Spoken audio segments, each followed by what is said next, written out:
afternoon, everybody, if you're joining us from the Middle East region. Otherwise, good morning or good evening. My name is Grace, and I am the Partnerships Executive here at Educake. We're very excited this afternoon to be joined by Jonathan Lucas, Head of Primary Science, and Rachael Parkinson, Head of Secondary Science at Royal Grammar School in Guildford.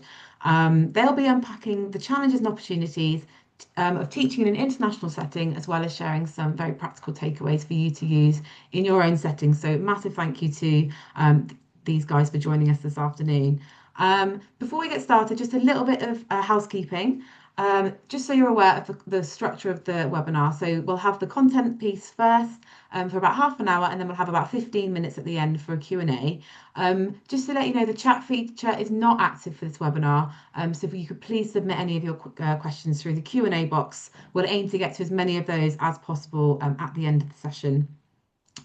There'll also be a very quick survey that pops up as you exit the webinar, and we'd be most grateful if you could possibly answer that very quickly, a couple of questions. It's always super useful feedback for us as a team, so we can keep providing these insightful webinars to you. So before anything else, I will hand over to both Rachael and Jonathan, who are going to go through their presentation now. And as I say, any questions, please do pop those in the Q&A, and we'll get to those in the final 15 minutes. So over to you, Jonathan and Rachael. Thank you so much.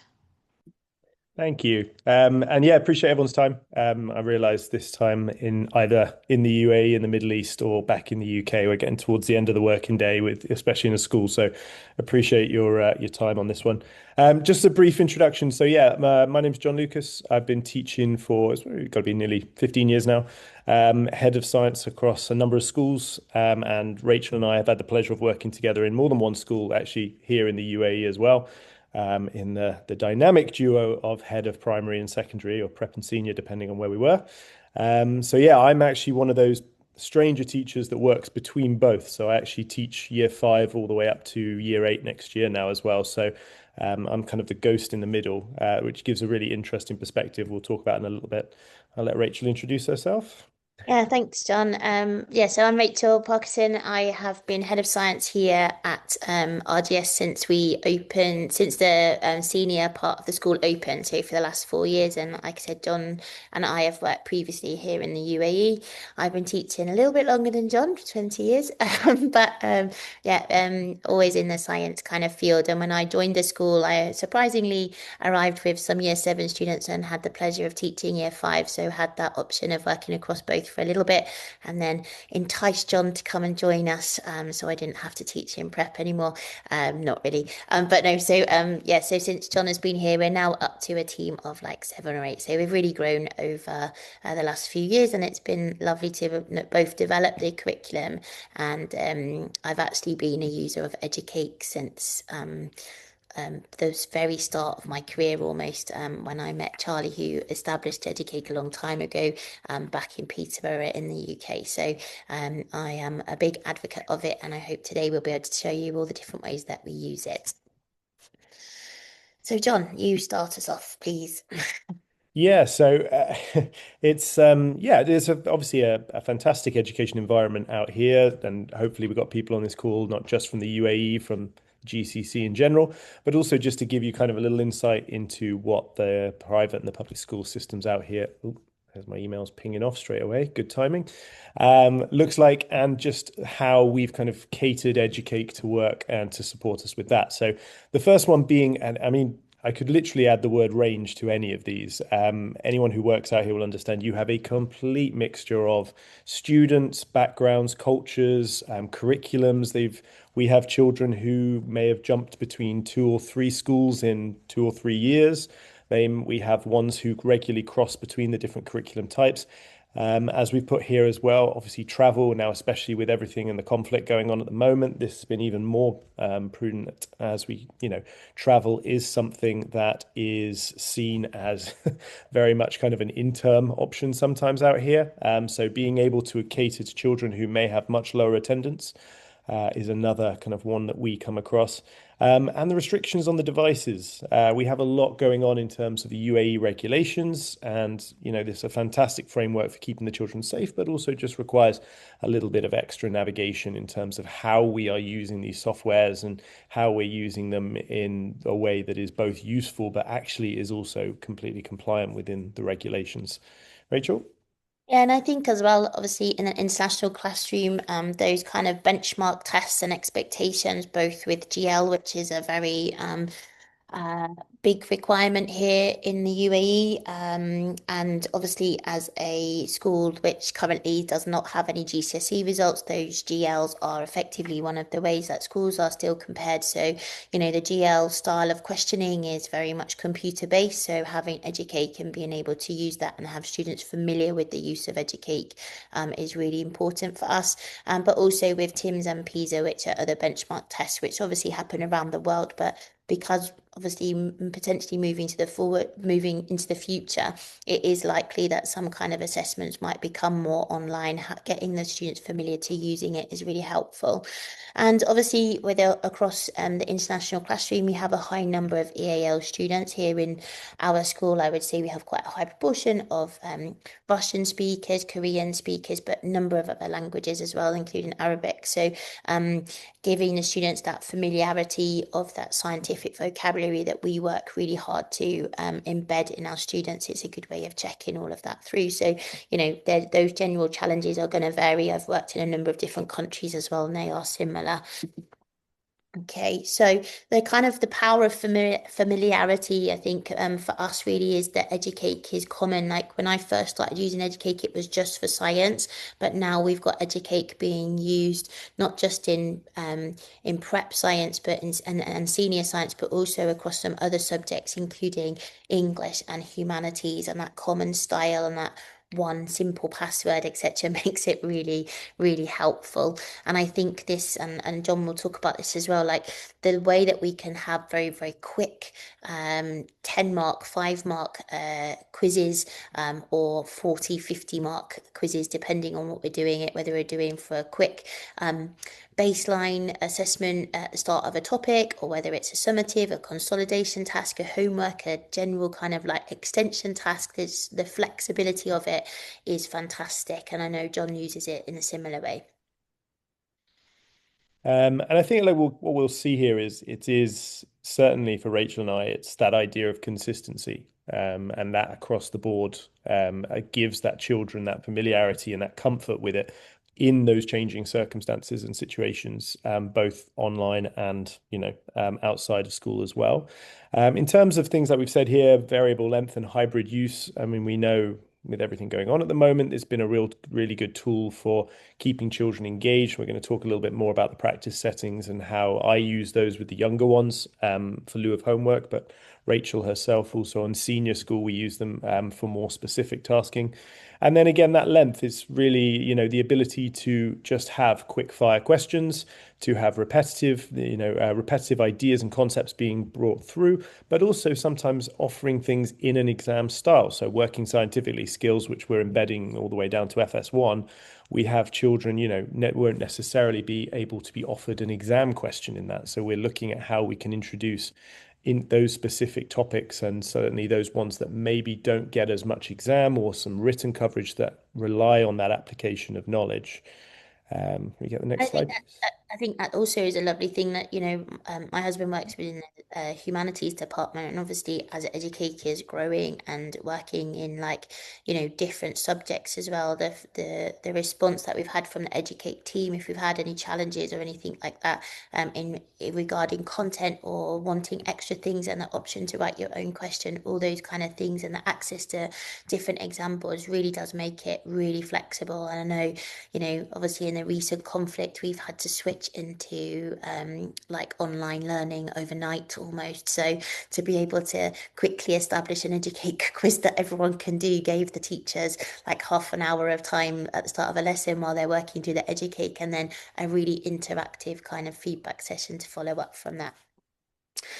So I think, like I was saying about those international benchmark tasks, I think this consistent a framework that we talk about a lot in science, and I think it's a real strength that we have.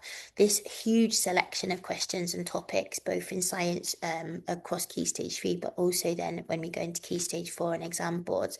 I used it very, very powerfully through COVID as an alternative to just the exams that they'd done and the written exams. So we used their percentage as something justification for our centre assessed grades and things like that. And obviously with the situation in the region with students not sitting their GCSEs, etc., it also has that.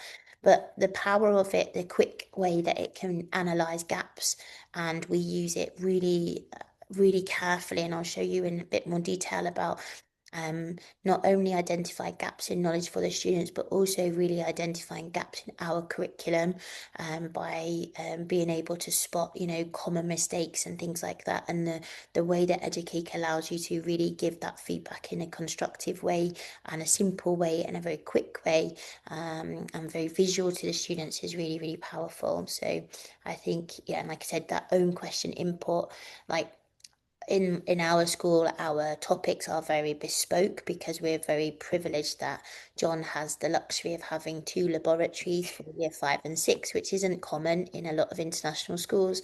So we actually change our curriculum slightly so that there's not repetition, and we don't really follow a particular textbook or a particular scheme of work that we've brought in. It's very much bespoke to our school. So being able to select those questions and create like topic banks, but also allowing the children to search their own is really, really powerful. But as people will know here in the UAE, being able to ask a question in a particular way or rephrase a question, their own question input is a really useful addition that isn't available in a lot of other options.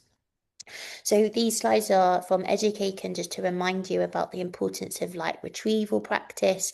So obviously, just reading revision guides is great, but we've actually mapped some of ours to the CGP revision guides and allow them to kind of talk a lot about using Educake as your first way of identifying gaps. There's a huge amount of content in science for the students to learn. So, do the hard bits first is a real encouragement. And then the feedback, they instantly tells them whether they're right or whether they're wrong or whether they've misunderstood.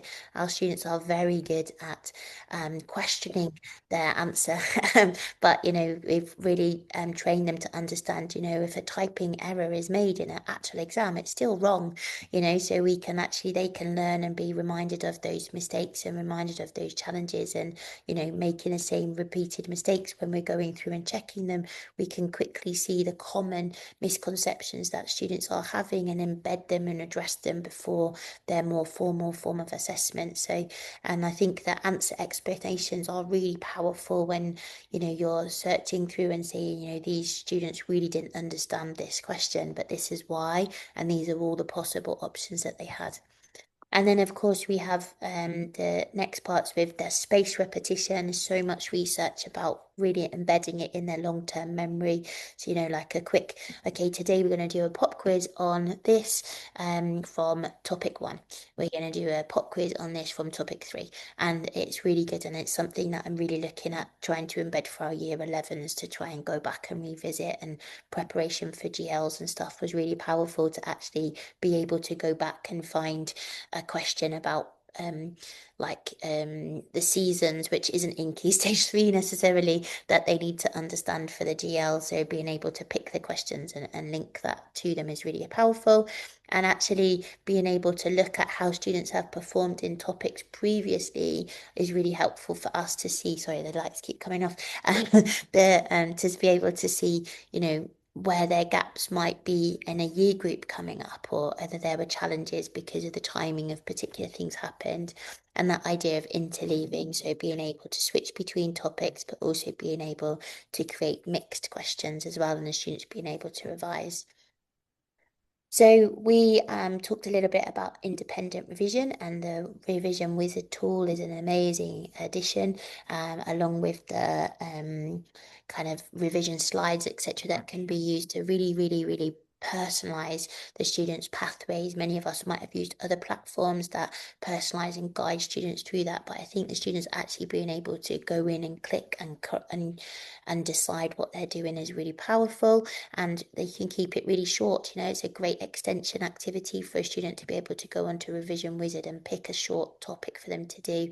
And that active recall, we know, like in GCSE, it's about 40% of assessment objectives. So that recall of knowledge is so powerful, and Educake allows us to do that. So over to John. Yeah, it was so it was an interesting when we were going through the slides. One of the things that we've really tried to prepare, and we've done this previously, is making sure that we both book time to sit down and say, from my perspective, what do what am I as a prep leader working towards with these children? What do we want them to be able to achieve by the end of year 6? And what does Rachel want to see them achieving by the beginning of year 7? And actually, one of the things we came across over the last couple of years was the assessment styles are obviously very different, basing around, written exams when they reach year 7. And we were seeing when, again, with me working up here in year 7, seeing children getting very, very nervous in year 7 because actually they'd never had that skill of revision. They'd never had that ability to look at written questions. And we were looking at how we can kind of feed that down. And, although when you look at year 4 and year 5, that's not really a concept you're going to visit, but you can start to introduce the idea of, like you said, going back over topics, or I call them boot camps for my kids. They will post them, I'll say, here's 100 question Educake. It's not to be done today. It's not to be done in one day, but actually this is something we're going to look at over 2 weeks. And that one of our habits and values for the school is organization, and that idea of taking ownership of your learning so that it doesn't makes we're going to talk about the transition in a little bit, but that transition to senior school is reduced. So actually that revision, that ability to look back and think about, we're talking with them about, well, what do you need to cover on Educate? If you know this very well, what else do they provide us that we can use? So it's been an interesting tool to start to drip feed down to upper key stage 2 there as well. I think we're The next seeing slide. the knock-on effect of that now. So, the things that John has established in 5 and 6, we're starting to see in year 7. Those students that we've had with us since year 7 who've been learning keywords and using Educate now, when we come to year 9, when we're asking them to do this, they just crack on with it. They know what to do there, so it is really that throw, and it's really helpful for us when we're talking to parents in year 7. It's not such a massive jump because it's like, well, they know how to do this. This is like this little nugget that they're good at already, or it's like it's nice to be able to say to a year student, well, this is the stuff that they do in year 7 anyway. So, it has that. And I just wanted to put this on here because I actually only did this very recently in terms of doing a little bit of feedback from our students, and I just put in what types of homeworks do you find most beneficial on which platform, and I didn't prep them for this at all, but this is what came out. They chose Educake in both of those things. They found it the most useful, and like Teams is where we share all of our resources, so clearly Educake is hands down winning all of that one. And Flint, for those of you that don't know, Flint is our AI platform that we use here for the year 9 and 10 students. But yeah, I mean, it's making me think that actually in terms of homework, like Educake and things like that are going to be a much more powerful tool for us. And I know, for example, in English, that Educake is one of their main homework tools, and I've seen it being used really effective in there. So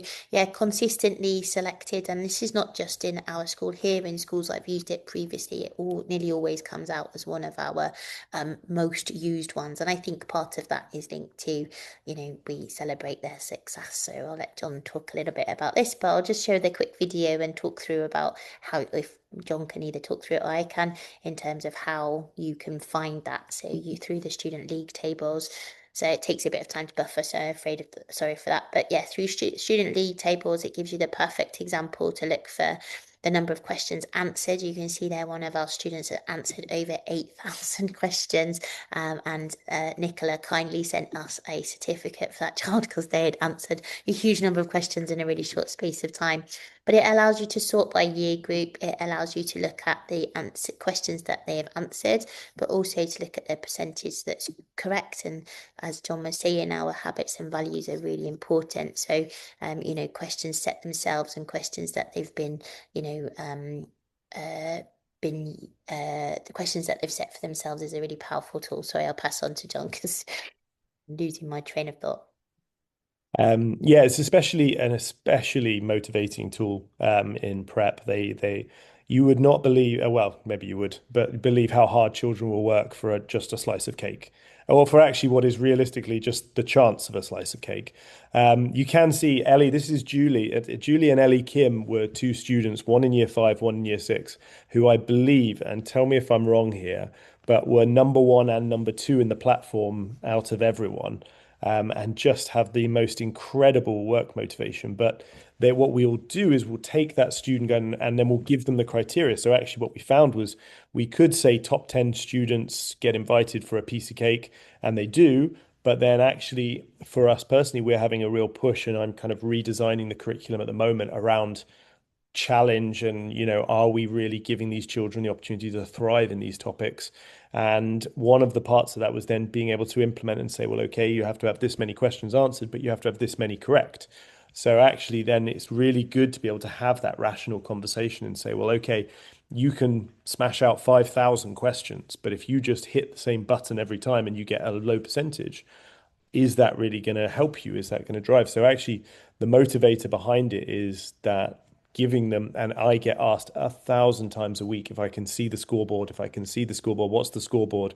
And yeah, it's just great to see them engaging with it, especially at a time like this. We are going into our GLs, the year five, my year fives are sitting them now, and year sixes next week. So actually, it's just another tool to kind of subtly get them studying without realizing they're studying. So again, yeah, works fantastically hand in hand, but a really big motivator. And also within senior as well. I know, Rachel, we've done it with our year sevens and eights as well. They're obviously teenagers, so they're a little bit more reluctant to admit that they want to take part, but they're always very hard done by if they didn't. So yeah, it's a good one. And I think it's like we said before, like the great thing about Educake is that, if their device isn't at home or they have a really long car journey between swimming and like, anyone who works in the UAE will know that students have ridiculously long days and a lot of waiting around and the traffic is crazy. So they can be stuck in the car. So they can actually get it on their phone. They can do lots of different things. So I think that's a really powerful tool for us as well. So yeah, let's continue with John talking about the primary secondary transition. Yeah, so again, it was something we really wanted to work on to kind of reduce that culture shock of, and I have this conversation literally from September with my year sixes, where you'll say to them that you are this time next year, you are in the big school, you are having a complete change of learning style. And actually it's nursing that transition through, but giving them access to those resources, being able to talk to parents and kind of say, well, look, this is more of a, we have that practice option with Educake here. They can study themselves. They can take that on board and shape their own learning more so than perhaps in the early years and in Key Stage 1, where it's, not to say spoon-fed, but much more kind of, developed learning, put it that way. So actually that transition's really what we found was by cushioning that and by being able to introduce things like, written questions, being able to look at how that application of knowledge. We've just had our parent teacher conferences, and the one question I get asked all the time is, how can my child, what can they do more? What can they do more? And I always say the same thing. I say, it's not about learning more content. It's about being able to apply what you learn, being able to consider real world scenarios. And it's those children who are making that link. And I said to my year sixes, it's, year seven content is not necessarily more difficult than what you're doing now. It's just the method of it that it is delivered in. So being able to use tools like Educate to be able to study what working scientific, for example, what does graph analysis look like? If we're looking at different setups, things that perhaps may have not been given the precedent they would in terms of the theory required for examinations or for other assessments. So it's just really a good way to bridge that gap between, but in, again, that consistent way, so that when they get up to Educate in year seven, yes, it looks a little bit different, but it's still exactly the same concept behind it. And it's not, now we're teaching you a completely new software that you've never known before. Yeah, and I think as well, like for me and looking across five and six, obviously we're really privileged that we have John available to tell us about the students and the other teachers to tell us what they're like. But it's also really nice to be able to have an overview of like, what is their average grade in biology chemistry, physics, or skills and stuff like that, and where we do need to really focus at the beginning. So rather than doing some kind of paper-based baseline when the students come up or at the end of year six, being able to have, well, actually, we've got all this evidence from them from the previous year, from Educate, of all these particular topics. So I think that really helps us. And then the only difference in assessment we're really introducing is those longer and building up the exams from like a 20 minutes, 30 minutes, being able to write a proper exam paper. So, it has really, really helped and taken the stress out of that, assessment process. So these three things we're going to talk about in a little bit of detail, which, I know we've only got a little bit of time before we move to questions, but in terms of how we use it in terms of a really detailed question level analysis, about reviewing the curriculum and also monitoring homework. And obviously, John's talked about how in primary or prep rather, their students mainly focus their homework around English and maths. So it's actually something that you can use rather less as homework, but more as like a challenge, etc. So with the detailed question level analysis, I'm just going to show you this short video and talk over it again in this idea that if a student has done a particular practice, so this was the practice for what we call our end of year exams, Spotlight Week. So this is what I actually did. We ended up being online the week before the exam. So I asked the students to complete the practice Spotlight quiz, and then I ragged the questions, and I could see here from the averages, I'm not showing any students' results, etc. I'm just looking at which were the worst questions that they'd done and going through and talking it through. And I did effectively this online, being able to say, these questions were really badly answered.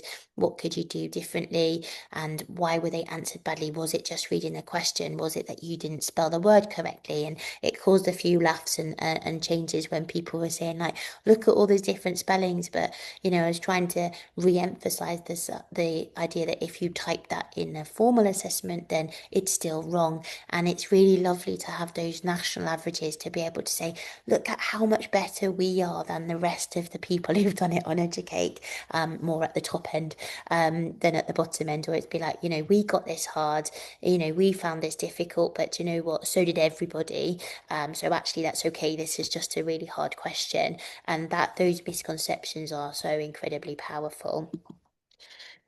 The second one there is looking at curriculum review. So this is something that I've been in the analyze results section. Like I've discovered this much more detail recently in terms of being able to look across a particular year group, but also be able to really delve into a particular subject and a particular topic. And it's an area that I really want to, if you haven't looked at it already, it's really powerful in terms of identifying these strengths and weaknesses. So for me, it's enabled me to be able to generate these reports to really look at, okay, like how have they done really well? Have they not done so well on acids and alkalis? Well, that's because for us, acids and alkalis was back in year six. So, the content and that those kind of breakdown and that the graphs and stuff that they can produce is really powerful. But it's also really powerful in terms of us being able to look at, which students really are answering lots of questions, who is doing those second chances, and the level of detail you can get on an individual student as well is really powerful if you're having,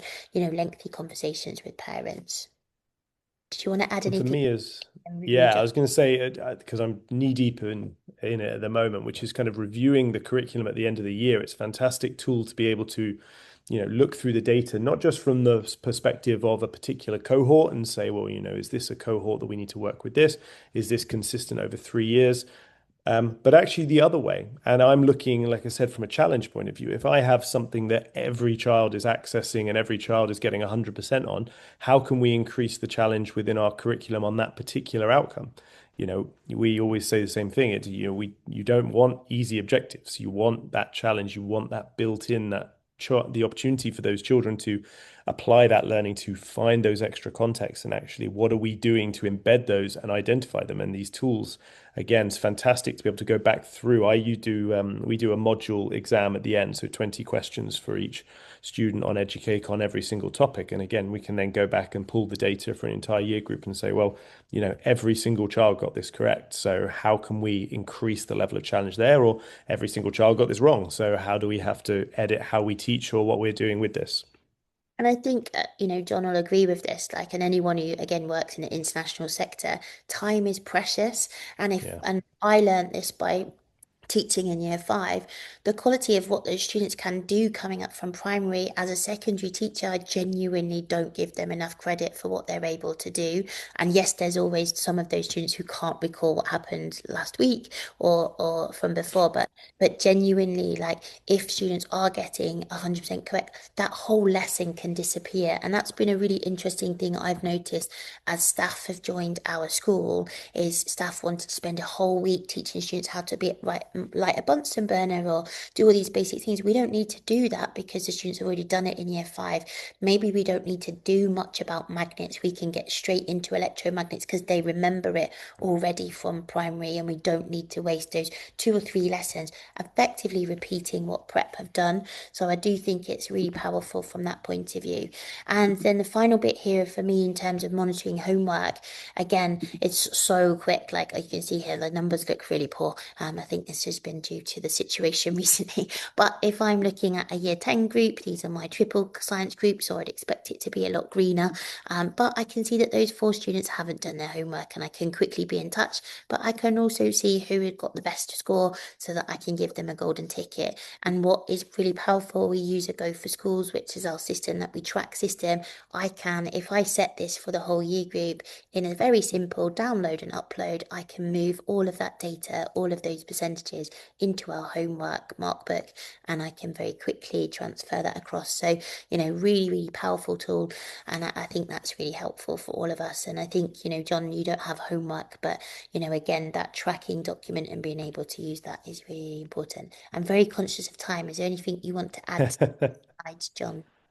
No, I think we've covered it all. Again, like I said, it's the consistency that's the most important part, and that kind of fluid use of the tool all the way across through data, through homeworks, through extracurricular, through the revision section, and that just, yeah, it's been one of the biggest benefits to us. So. Oh, excellent. Wonderful. Thank you both so much for that incredibly comprehensive session. I think many of our participants will find that so useful. And I can see there's a couple of questions in now, so we do have some time now for Q&A. Just as a reminder for anyone online, please do submit those questions in the Q&A box. So the first question that's come in is, many international schools have high mobility. How easy is it to get students to start using Educake if they haven't used similar platforms before, in your experience?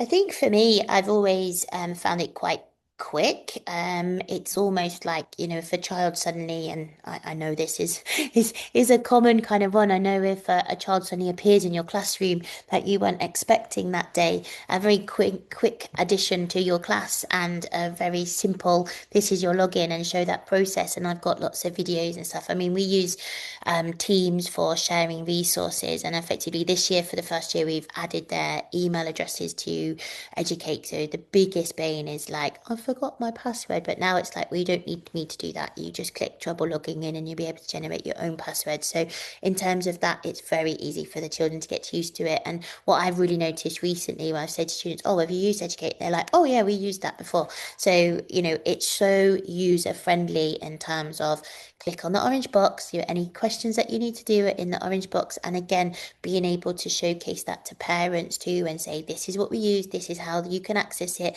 get them to show you. And what was a really powerful tool over this distance learning has been being able to download their quiz feedback and be able to send it to their parents and say, well, these are all the quizzes that I have shared with them, but these are the ones that are still incomplete. And, for that individual child, which has been extremely helpful and encouraging, and parents are like quite shocked. I was like, we've been doing lots of this because it's been our way of checking their understanding. Now you can see this is what's missing and this is not. But also on the flip side, being able to go, you know, they don't need to worry about this. I'm just looking through. And what was really interesting actually was year nine, because we teach biology, chemistry, and physics separately at year nine, depending on the timing of the lesson, depended on some of the attendance, it was really powerful for me Mm, to say, well, actually, they've done every single biology educake, but they haven't done their chemistry educake. I wonder why that's the case. So, mm. it's also for me a good chance to see which teachers chase it and which teachers don't. So, it's it sounds like thing, but that transparency and that helpfulness of it really does mean, sorry, I'm just trying to get the lights back on. Really does mean that it's really helpful. But yeah, in terms of getting them onto the system and getting them using it is so simple. In fact, what I try and do now is if we get an email to say this child is joining this form, I just add them to Educate straight away then, and then just email the heads of department who use Educate saying this is their login, while I'm emailing the child saying this is your login. So it's like they just have all the details how to link it. So yeah, it's very simple. And I think the more subjects that are on board, with humanities using it, English using it quite consistently, not just within lessons like us, but with homework as well, it Mhm. just becomes part of the culture and part of the unit. So it's not, not so much of a shock for people. Great, that's fantastic to hear. Thank you so much. So, next question we have here is, so we've talked a lot about kind of the students, but what's the easiest way to get teachers on board with Educate, would you say? Hmm. I found so when we started using it, we kind of trialed it with year sixes first, and then that's moved down now all the way three, four, five, and six. Um, it sounds like a very basic answer to the question, but just being able to have that communication, have those kind of Rachel and I create the little training videos, and I think with the ease of the platform, it doesn't require a massive learning curve. These things that, I think maybe I'm probably not supposed to say this, but teachers maybe get a lot of software fatigue. It's very, and especially if you're in one of those schools where this year we're using Educake and next year we're using this, and then the year after, oh no, that's gone, now we're using this. And actually, when you have that embedded over a longer period of time and you have the simple support around, well, actually, all I need you to do is run this test. And then we can talk about data and how we analyze it and how we use it later. But this is the core principle we need you to do. It didn't really take too much to embed it. I think it's really powerful. Like as a head of department, I can set the assessment for everyone. I can set it for the whole year group, or I can create the quiz that I then want people to share. So, if someone's not so comfortable using it, they will be eventually. I can see Aslan's asked another question there about Educate quizzes. So, in terms of Key Stage 3 and Key Stage 4. So, for us, we do our homeworks kind of on a rotation. So, the students get homework once a week and it gets progressively longer during the yeah, it gets progressively longer during as they get older, rather. That's what I was trying to say. So it's only like 20 minutes or so in year seven, but it goes up to an hour in year 10. So we tend to use learning key vocabulary as one of our homeworks. Then we might use an Educate like midway through, which gives us a little bit of a checkpoint. We have some wonderful like craft activities that we kind of do, which are a couple of exam questions. So it's quite nice to do that Educate, and it also helps us to that Educate mid-topic enables us to kind of plan the revision if we're going to do an assessment. But even because our topics can be quite short, we've just changed them from being a bit longer to a bit shorter. Um, Sometimes the assessment is an Educate that we do in class. So yeah, I would say I kind of like to mix it up a little bit. I wouldn't say it's necessarily every homework, but it is a very easy homework to set and a very easy homework to check. So in terms of workload, quite often. But in terms of like, variety, I think it's nice to mix it up. And for Key Stage 4, it's quite nice, especially if you want to do some good kind of flipped learning, watch these two Mhm. videos or three videos, and then when they come in, you've actually got a little Educate quiz to start off. That setting activity is almost like you get, and it depends whether students have iPads or whether students have laptops, but it's very quick to get in, logged into Educate. Mhm. 10 questions and then bring up the results on the board, like so I think it is a really powerful kind of one there for homework.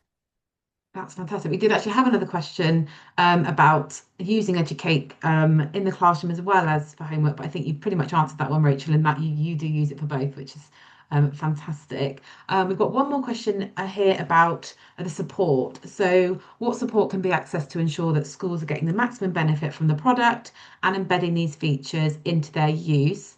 So I'll pass over to you guys first before kind of adding how Educate can support from the Educate perspective.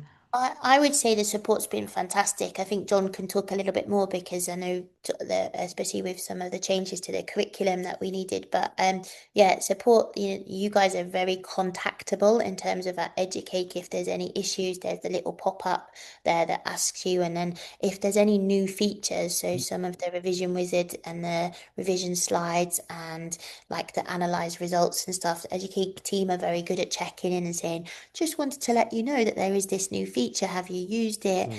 What's your feedback on it? And when we were very lucky that like Nicola came to Dubai and came to visit us and was really keen, and I'm really looking forward to coming to Oxford to meet some of you guys in the summer.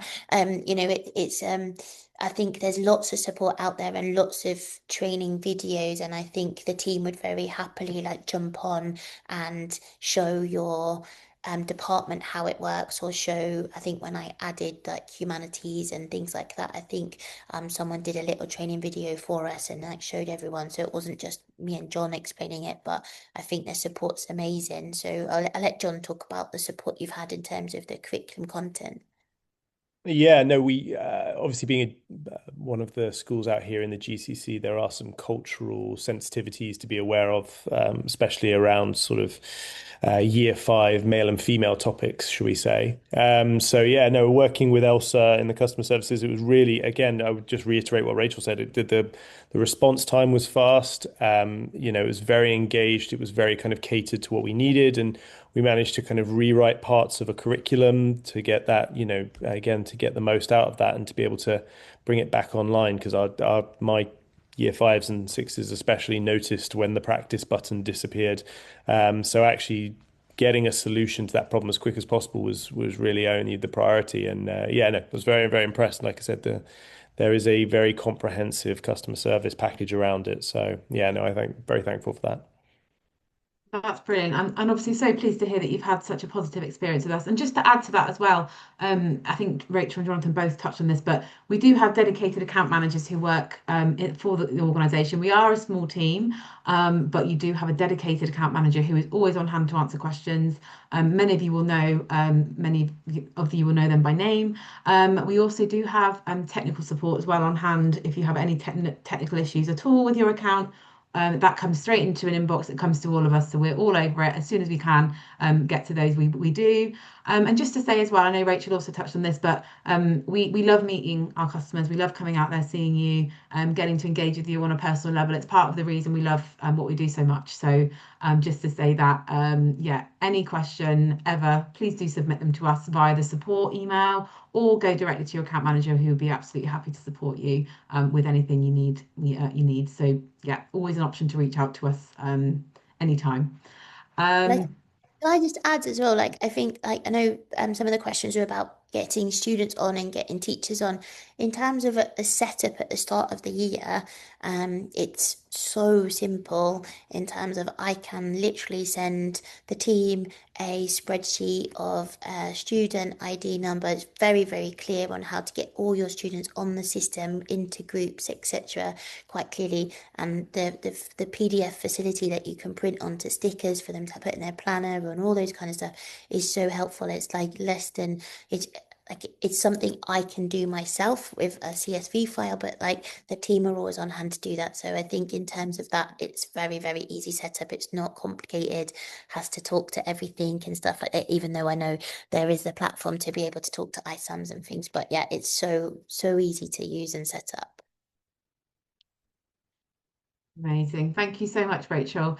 So we've now come to the end of the webinar, and just again, a massive thank you to both Rachel and Jonathan for your time this afternoon. I know how busy teachers are, and what a little spare time you do have. So really, really appreciate you having that opportunity to speak with you today. Just again, just a really quick reminder to anyone listening that we do have that survey that will pop up right at the end of this webinar. Once you exit, it'll be there. If you do have a spare 30 seconds to answer those questions, we'd be really, really grateful. But again, huge thank you to you both for your time. Thank you so much to everyone who is online listening. We always appreciate all your support. And as I say, anytime you have any questions, please do email the support@educake.co.uk email, and we'll be more than happy to help if you have any questions at all for us as a team. So I'd like to close the webinar now. again, thank you so much. And hopefully we'll be engaging with you all again on another webinar at some point, or maybe even coming to visit, who knows? Thank you so much. Take care. Thank you.